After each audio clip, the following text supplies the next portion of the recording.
Денес работникот е понижен, денес работникот се наоѓа во полоша ситуација од колку шлеските ткајачи. Барем мислам грото луѓе кои што заработуваат физички од свој труд.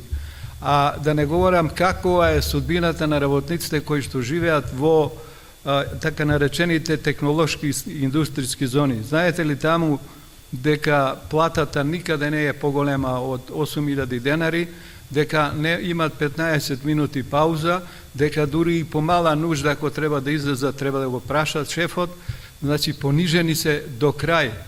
И за сето тоа добиваат награда 8.000 денари. Таму 8.000 денари добива и инженерот, машински, електроинженерот и секој што има повисока квалификација. А се им е платено на странците кои што работат во тие зони. Не плаќат никакви давачки, дури и за едукација на работниците државата им дава пари, дури не плаќат никаков ни данок, никакви придонеси, 3 години уште ги плаќат, државата ги плаќа работниците. Значи, едноставно, она што се случуваше пред 150 години во Африка, денес го имаме во Македонија.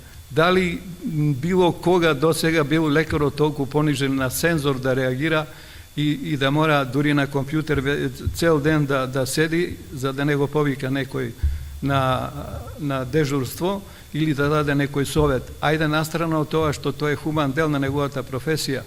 Меѓутоа, понижувањето на лекарите со специјализации, што увезувањето на луѓе, на лекари од странство, од Србија, а масовното бегање на нашите лекари во странство ќе не остави без квалитетно здравство.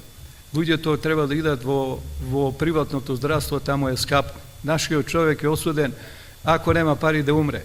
Дури и младите студентите, ова што го кажа и председател Заев пред малку, тој се гордееше пред некоја година, пред 5-6 години, дека 98%, така ли, од средношколците биле запишани за студенти, а сега имате огромна работна сила со високо образование кои работат на крајно недостоинствени места или се принудени да се иселуваат. И уште кога ги казнуваат сега со 2 и 4 година да ги оценуваат и професорите и студентите, мислам дека апсолутно имаме многу аргументи да ги добиеме на наша страна.